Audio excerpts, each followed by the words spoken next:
Roxo Media House. The surge in his head, former head coach David Beaudin brings his football expertise to Frog fans everywhere in Dissecting the Frogs. Welcome back to another exciting edition of Dissecting the Frogs as part of the Frogs Today family here at Roxo Media House at the Flying T Club Studios. I'm really exciting. Here at Dissecting the Frogs, we want to get into everything and the student athlete's life on and off the field. And couldn't have a better guest today to talk through all of that. A former TCU great on the field and now a mentor for countless young people at TCU. So Shawn Worthen, welcome to the show. Thanks for having me. Yeah, this is fantastic. So, you're a guy that grew up in San Antonio, went to Alamo Heights High School. So go Mules, right? Always. Yes. And so, I know another guy, right? Norris Ray played defensive line. And he played defensive line at TCU, was a great player, also a great man. And we were on staff together and coached together. So I reached out to him before we got together and I said, hey, tell me a little bit about Shawn. And his immediate quote was, he was the gold standard for that nose guard position in the 4-2-5. And then he said, guys like yourself and Aaron Schobel was the very reason why they chose TCU. When you hear things like that, what kind of honor is that to know that, guys behind you chose the school because of guys like yourself? I think it's the greatest honor to be bestowed upon you. I think when I think about being a bridge builder, that's what it is. It's basically creating something that was not there before, not for your benefit, for the benefit of others. And I think that's one of the things that we try to do during our time frame there under our coaches from Sullivan to Friend is leave a legacy.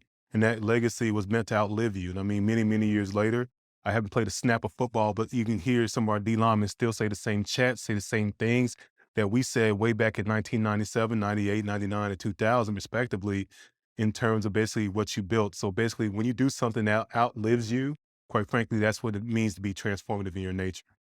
Yeah, I mean, transformative it was. I mean, he talked about, they'd go in and watch film of you. I don't know if you knew this, but I mean, they'd dial up film from you and say, hey, this is how it's done. And so they had that opportunity, right, to have guys before them like yourself. But TCU wasn't always that way, right? And so for you, going into it, why TC for you at the time? Because they didn't have that lineage and that history like those guys did, when they sought to see great players like yourself. But so why TCU? Well, I think a little known secret, Coach Sullivan was a hell of a recruiter. When I think that's something that goes understated a lot, how well he recruited. Because generally speaking, you talk about that class that really changed TCU's fortunes. Coach Friend coached them, Coach Patterson developed them, but Coach Sullivan recruited them. And I think that's one of the things that goes unstated far too often. This man put together a phenomenal group of talent and sold them a vision that was like anything else. Like on my recruiting trip alone, it was myself, Leonard Davis, LT. You talking about guys who are now basically all pros, all guys who played many years in NFL. I mean, Gray Walls. I'm talking about anybody who was basically in that class of 1997, 98, 99, who had a marked improvement on the squad, including Mr. Wilson here. Were all a part of Coach Sullivan's recruiting classes. And again, that was sustained over time. But again, the first part of that foundation was recruiting. The second part of it was coaching. And the third part was sustaining it. And I think, everyone had their purpose, everyone had their mission. But I think that was one of the things that really went through is basically Coach Sullivan had the ability to basically bring people together, sell them a vision, and unite them on the front. And quite frankly, because it was a dream. I mean, because when I came here, we didn't have the facilities, we didn't have the lineage, we didn't have the history or the prestige to really warrant the recruits that we got. But what we did have was a united vision, a united front in terms of basically what we wanted to be and what we could be. And quite frankly, all of that came to fruition in years to come.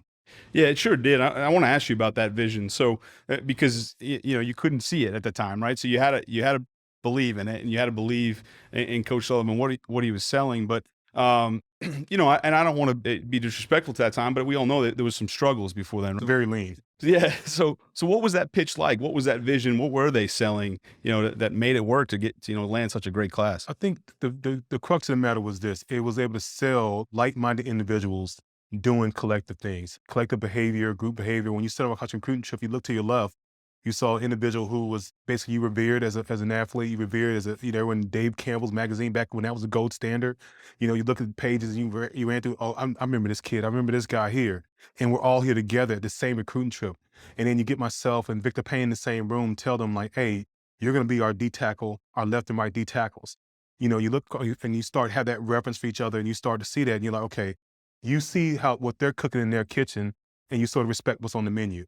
And I think that's what we all were able to do, because it wasn't just one of those things where they did it individually. They recruited in groups, in cohorts, to allow us to see what they were putting out there. And so even as young 18 and 17-year-old men, we were able to say, okay, I see the vision. I see where you're going with this. I can buy into that. And I think that was a beautiful thing that he did, was allow us to all come together as groups and say, this is going to be your defense. These are going to be your cornerbacks. These are going to be your linebackers. These guys are going to keep keeping you whole behind you. And it worked out well. And even to this day, I still think about that. We recruited each other as a class, as a defense, and as a unit versus individually. Right. So you're building, forge those relationships before you even arrived on campus, essentially. Yeah, that makes a lot of sense. And that's the only way to get that done. And all of a sudden now you gotta all collectively have a chip on your shoulder a little bit, right? Hey, we're gonna get this thing done. And you certainly did. And so I want to take it to you a little bit about you personally, and just kind of fast forward a little bit, but where you are now in terms of your fitness journey, and diving a little bit more about you more personally. But I mean, you're not at your playing weight anymore, and you look great. And tell us a little bit about the discipline and everything that took, and kind of where you are now in that process. I think it's one of those things that I'll start with is where the journey began.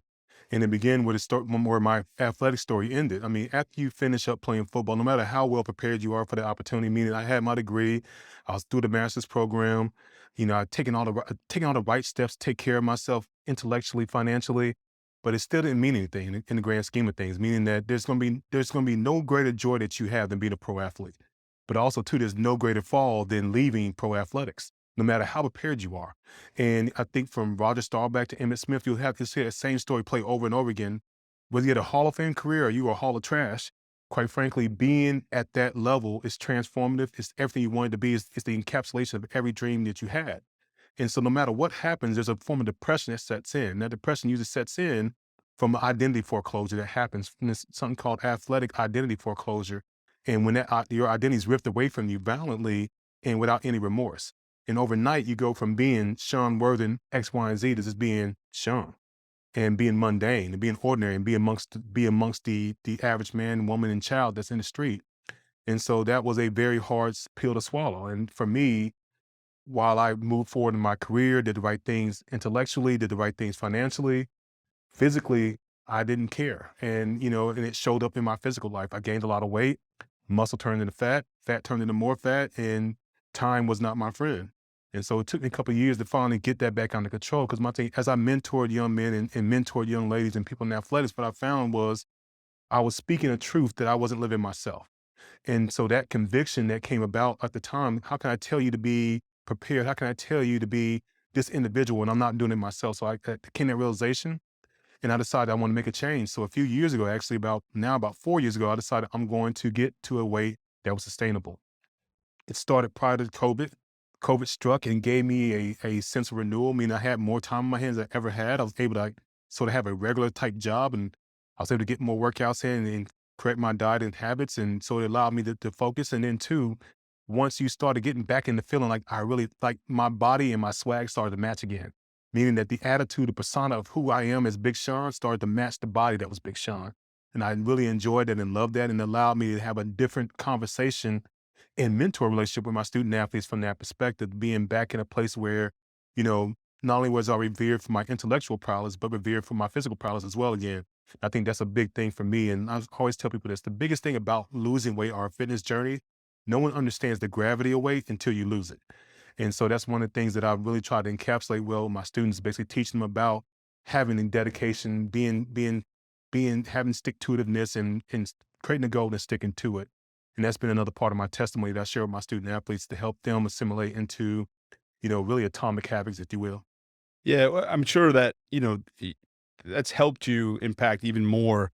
And we're going to dive into all of that. The impact you've had on countless young people over at TCU, but to be able to kind of walk the walk, so to speak, right? And I'm sure it's helped a great deal. Do they have any? I'm just kind of curious. I'm going to talk about you're getting drafted and all those things, but on the exit part of the NFL, if I may, is there any kind of programs were there back then that you know of nowadays where they help in that process? Because you're right, you hear that all the time. You hear you're so wrapped up in being that's who you are, right? Not what you do, but it's just your identity. Do you know of any programs that they help those guys transition from the NFL to just quote unquote regular life? I mean, I think there are a litany of programs the NFLPA offers for former players. However, the timing at which you can access it is not immediate, meaning that when I'm cut on Tuesday, no one's coming to me on Wednesday saying, hey, these programs are available. And by the time I finish trying to get back on the team, work out again, stay in shape, a year, 2 years may pass. And now I'm trying to figure out what's next in my life. And so it may be a 5 or 6 year delay between when you needed the services at day one and they actually are able to take advantage of them. And I think that's the biggest thing is that I think the NFL does a great job of creating the source, but not connecting people to the source. And that's not a knock on the NFL or the PA itself because they're doing the best they can. It's just the way the business sort of runs, meaning that, when a team says, you're not going to play here anymore or you don't fit our vision, there's no basically disorientation out of the NFL. So our program helping you basically unpack all that's about to happen. And here are the sources you can use today, this moment, not just that they're there. Yeah, they talked about it. Yeah, they propagated it. But again, propagation and alignment are two different things. And I think that's where there needs to be a better alignment between the services we offer and basically the service that you are able to access immediately upon being released from your team. Yeah, that makes great sense. I mean, because, the fact of the matter is if it happens in camp or something, I mean, regardless, even though those are separate departments, you're still kind of in the midst of an NFL season, right? So they can't, it's kind of tough. I can imagine, I can see how hard that would be to connect with those players during that time, right? And so that makes good sense. Going back to when you were drafted, you had a great career at TCU. Everyone talks so highly about you as a player and as a man. But you get drafted in the fourth round, the draft by the Vikings, and for most of the people tuning in, understand this and how it works. But for the Major League Baseball, is all these rounds. We get drafted in the fourth round is a huge deal. Take me through that day. Where were you? The phone call. How'd you kind of help with the anxiety of that day? Back then it was only a 2-day process versus 3, but day one you pretty much knew there may be an outside chance, but not really.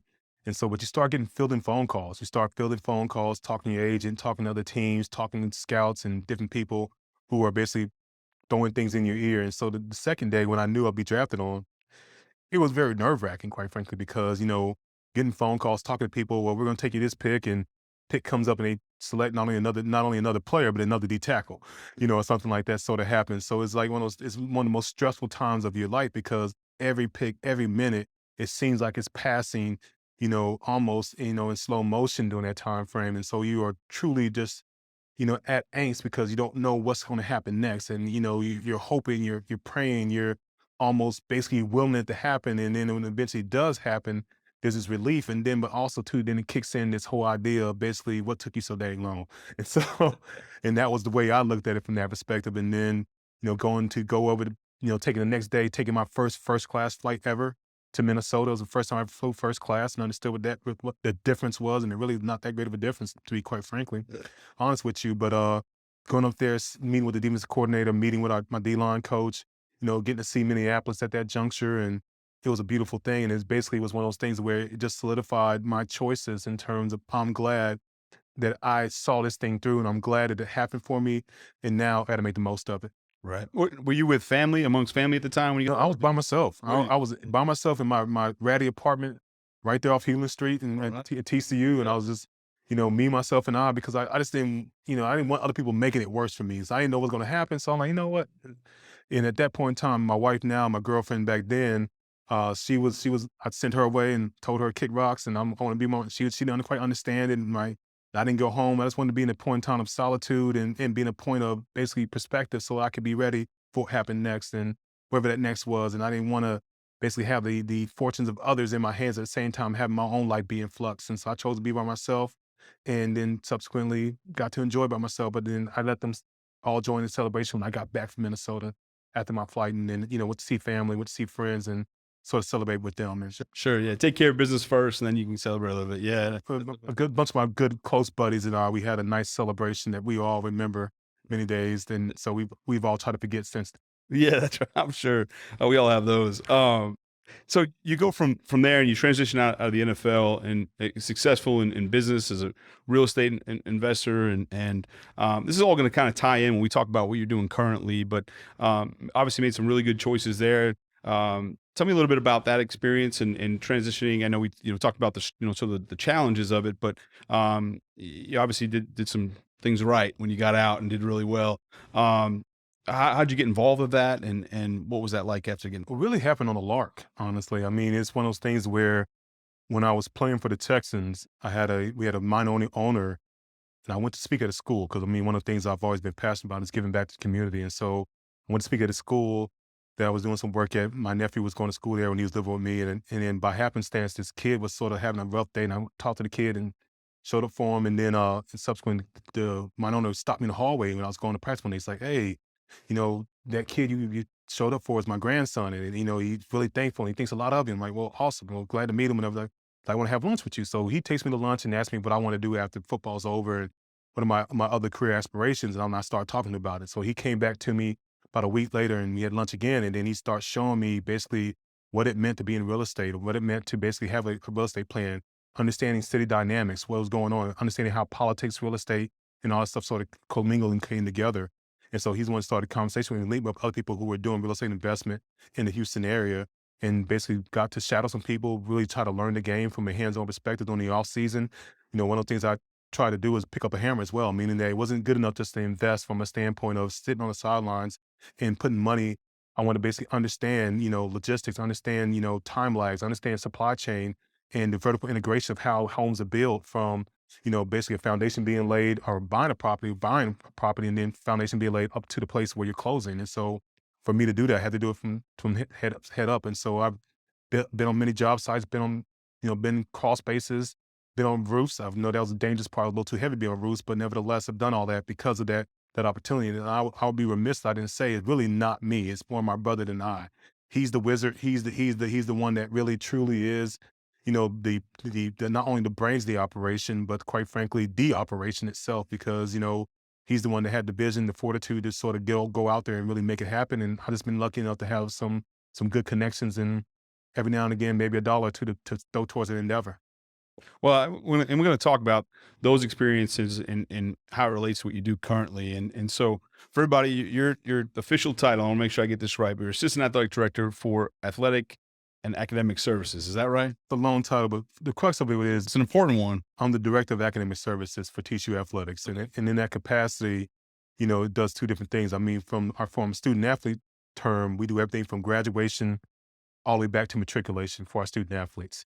And from the other side of that job, which I'm very fortunate to have these opportunities, I'm part of our senior staff as well. And so I'm able to help shape policy, procedures, and the overall, you know, lexicon of how we view athletics in that role. And so for me, I think it's important that Jeremiah finds it fit, our athletic department finds it fit, that basically that someone who has a very hands-on, very day-to-day interaction with our student athletes, a part of the decision-making mechanism there at TCU Athletics, because I think that's super important in what we do and how we do it and why we've been successful, quite frankly. Sure. Well, there's so many things I think, yeah, to me, jobs and whether it's coaching, whether it's in the business world, whatever it is, it's about fit, right? And so, hearing about your background, and you go from being just an elite player on the field and a great student and somebody who has overcome some adversity, then you go through, that whole transition coming out of the NFL, and we just talked about trying to find your identity and that. And I'm sure you deal with athletes that are going through the same thing, that maybe not going on to the next level, that they're graduating college and they're trying to, kind of find themselves. And so, and then in the business world, you've been successful. So all these things that you've had in your life experiences, how big is that, and how much do you use and lean on those experiences, in your day to day now with the student athletes that you impact? I think, as you probably saw earlier, it's every day. I mean, every day I'm using my connectivity, my connections to help brighten the futures of others. And I think, what's a perfect encapsulation of that was what you witnessed earlier, is like where I was able behind the scenes to connect a young man with some other people that I knew, so that person can have an opportunity to do what they do best. And that's the way I sort of see it. I always tell people, as a great broker, my job is not to know everything, it's to know everyone. And to know at the end of my understanding begins someone else's. And so my job is to be the broker, the connection between you, your dreams and opportunities based on that. And because you came to TCU, you get access to that because you have access to me. And not only me, but every person that works in my office, every person that quite frankly works in athletics has that same mission, vision, and values that we want to serve our students, not just through, yeah, you got your degree, but you got an experience too. Because I think the great thing about a place like TCU, we're not a degree mill. We don't just produce degrees and you go get them by the thousand. We're creating opportunities to be transformative and change your forever if you allow us to. And part of changing that forever is connecting you to people who have the access, the ability, and knowledge to help shape your next. And I think that's why I always tell people, when you're part of a school that people choose to stay at once they graduate, meaning that when you graduate from TCU, there's a high likely chance you're staying in the DFW area. If we weren't doing a good job, there were people out there boycotting every single day, talking about, do not come here, do not believe the hype. The hype is believed because the results are believed and results are out there. We have so many student athletes that are now in their field of endeavor, dominating the business world, coaching worlds, consulting spaces, whatever you want to get into, they're killing it because they've had a great education. And not only great education, they had a great opportunity and a great experience on this wonderful campus. And so I think it's very easy to sort of go out there and sell the product that one sells itself, but also two, to market a product when other people want to be involved with our student athletes, whether they play, whether they don't play, whether they're, in business or they're in kinesiology, it doesn't matter. People just want to be connected to other frogs because that's what you do. And that's what makes being a horned frog special. One, I tell people all the time, we're the only horned frogs in the nation. There is no other mascot like our mascot. So when you throw that frog up, it really does mean something. And it's like secret society almost to a certain extent, but none of the buffoonery that goes on. Right. Yeah, no, it's palpable. I mean, you can feel it, and you're right. You do see it. There's it's definitely a community sense and a community feel there, and I think it's really well said. I've never heard it phrased that way. When I always used to say, look, if I don't know the answer, I'll find out. I'll certainly be honest with you, and let you know who does. But you're right. Like, you're at the depths of your knowledge. Now it starts somebody else, and as long as you can connect those dots, then that can keep going. And then that growth happens for those student athletes. And so, again, a perfect fit for that. What's your biggest challenge in your job? There are many, but chief among them, I would say, is navigating this new space in athletics. As you well know, NIL has changed the landscape of college athletics forever, and probably in a good way. And I think it's going to be in a good way. I think there's a lot of good people out there solving a lot of hard problems in that space. But I think that's changed it because now it's, how do we now create value in a space that is being paid? You're being paid for your time, meaning that, as from my job, and I've talked to my team about this many a times, how do we create a value-added dichotomy for our student athletes when they can actually be being paid for this time being spent with us? I mean, I'm mentoring you for an hour. That's an hour you could have been earning something. You could have been doing something else. How do I make it transaction, not just transactional, but transformational for that student that's sitting in front of me, to where that hour was a time added, value added? It was not a waste of his or her time. And I think that's the most important thing. And I think we all have that vision in mind. I've been challenging my team, and they've been challenging me as well, to make sure that every minute counts, meaning that we fill the unforgiven minute with 60 seconds worth of distance run, meaning that we are killing it for every second. You're sitting in that chair across from me, I'm adding something to your plate, adding something to your knowledge base. I'm adding value in some regard. And I think that's the biggest thing right now, is making sure that we don't get to say because I said so anymore. That's now dead. There's no question. Yeah. Dead to be like, well, because I told you so, or because, well, this is what we always have done. All those arguments are now moot. And now what's now is basically, how do we make sure that there's a proper exchange? There's a law term that people say a lot of times: fair exchange is never robbery. So how do we get to a fair exchange now and make sure fair exchange is happening on this level? And I think that's the biggest challenge that we have. Yeah, and I think there, like you said, there can be a lot. Now you got to figure out how to police it and do those things. But that's that they can leave that for the NCAA and for other offices. But I think it's really good that you're dealing with a generation now that asks the question why, right? So when you mention, I think it goes from everything from being in your office and the value of that, but the same thing being on the field, right? When they're doing a drill, in our day, it was, you did the drill because you were told to do the drill, right? Now it's, well, why? And I don't think that's a negative thing. I think sometimes, sort of the old school model may look at that and say, because I told you so, and why are they talking back, ask a question? No, not at all. It's to me, you're gonna execute at a much higher level if you understand the big picture. If you understand why, hey, if I do this drill and I do it properly, and this is how it's going to help me, right? It's going to help me develop, grow. It's going to help me win. So I think all that stuff adds a ton of value for the student, as opposed to this negative connotation that sort of sometimes can get thrown in for that. So I think that's a great point, for sure. We talked about football earlier. We started off kind of on the football end, and the 4-2-5 being the focal point of TCU for all those years on defense. And tell me a little bit now, from the little you get to see, because I know, you're so busy in your office, but I'm sure you've, as a football guy, must have snuck out there and taken a look, right? What do you think, and what do you make of the, as a nose guard, let's start there, or defensive lineman in that 3-3-5?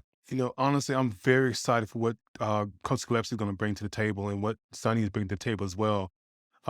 The change is going to be, it's going to be hard to swallow at first because, again, you're not going to know what you're seeing at first because it's 3-3 stack, if you want to call it, and how it sort of goes back is a total different philosophy, total different look from what you're going to be used to seeing. And what you're going to see is a lot of exciting play from our linebacker plays. You're going to finally see, I think what you're going to see is the importance of having an individual who can hold a point at the zero, can basically play can two-gap everything and play side aid and then every now and again get to B.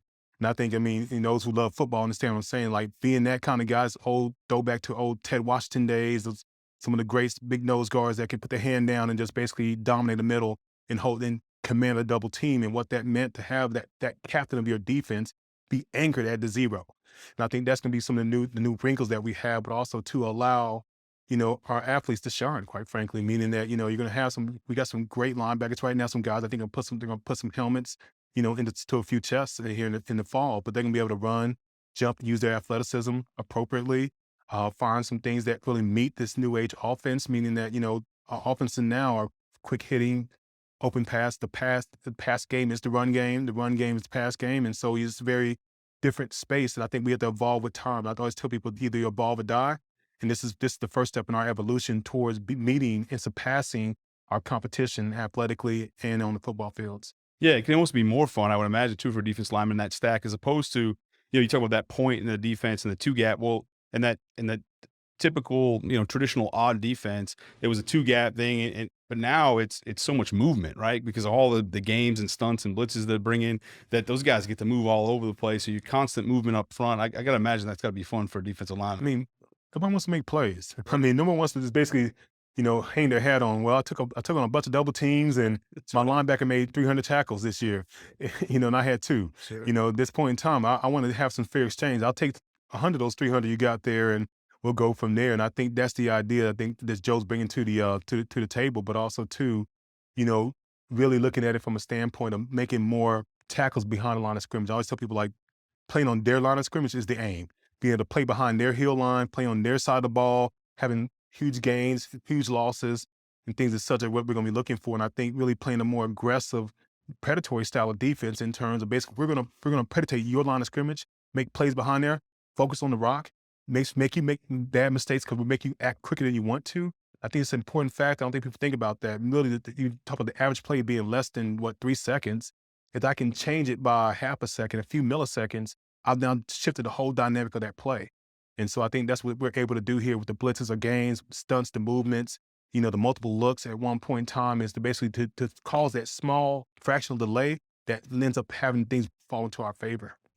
Well, we're a week away from game week, and I couldn't be more fired up, and you're getting me excited right now for that kind of stuff. So, talking about the new defense and the new staff, particularly Coach McFarland, have you got a chance to get around him in the defensive line, and just kind of your thoughts on him? The guys seem like they he's well received, and what's your experience? Coach McFarland is awesome. Actually, I got to know him a little well. I know the person, one of the people who mentored him in his coach career as well. So, I know the tree he came from, and he is basically, not only is he a fruit of that tree, he's creating his own tree here at TCU. And what you're going to see probably in years to come, you're going to see not only a lot of players come from that tree, but a lot of other coaches come that have followed him and follow his footsteps and his lineage and tutors there on the D-line.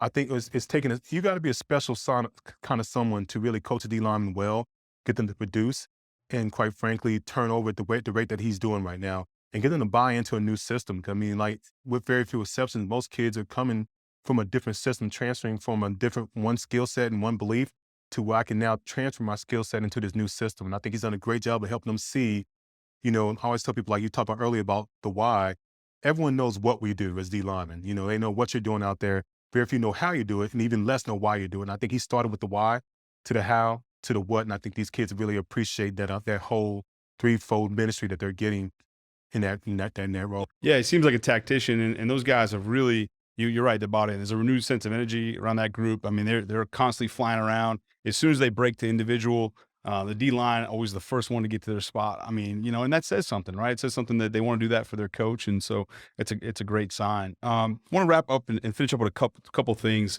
And all your time with TCU, you've obviously as a player, and then have been how long now since you've been at TCU? Is it?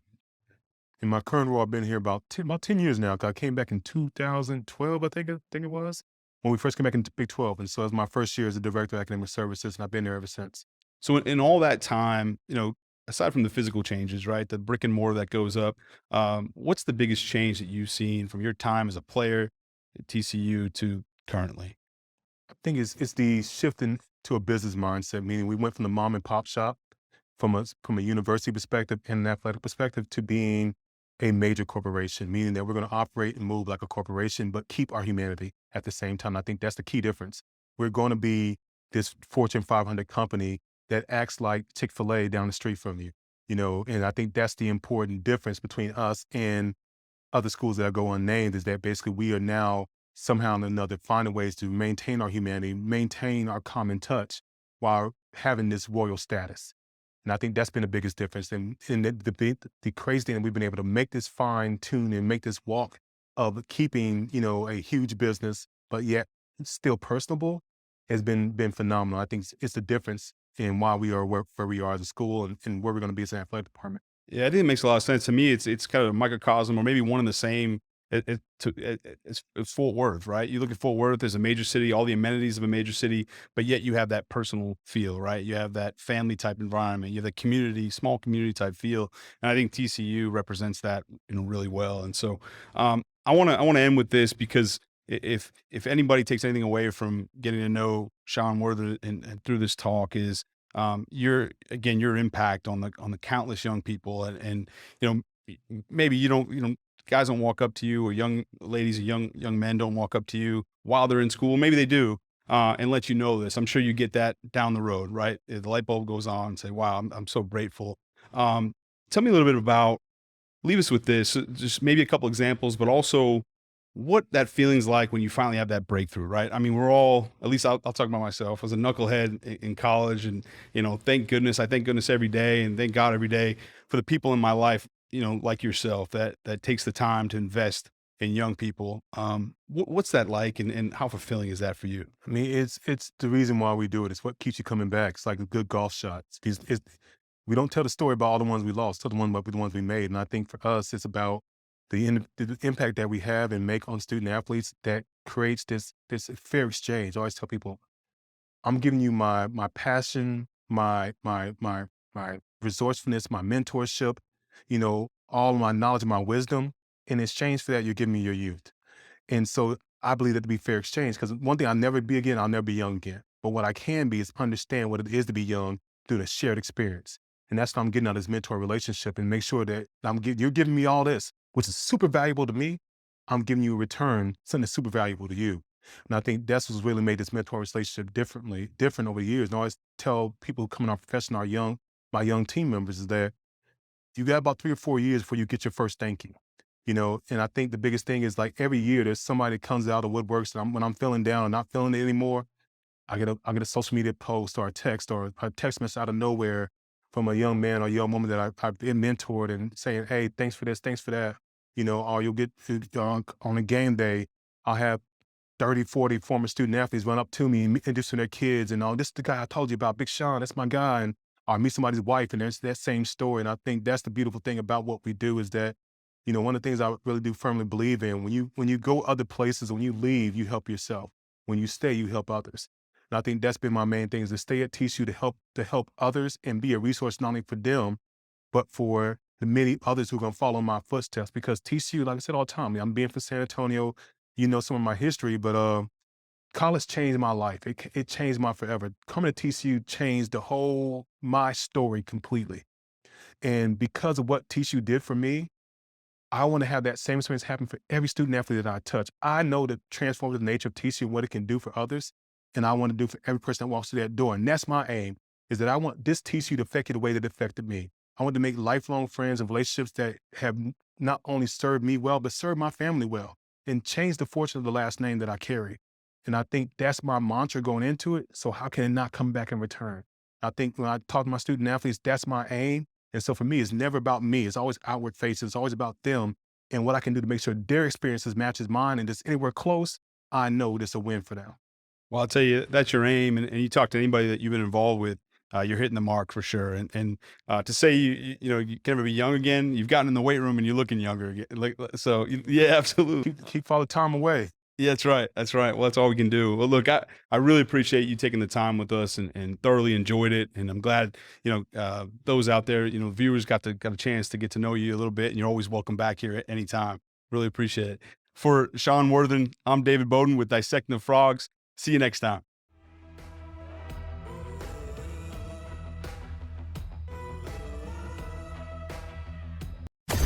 Roxo Media House.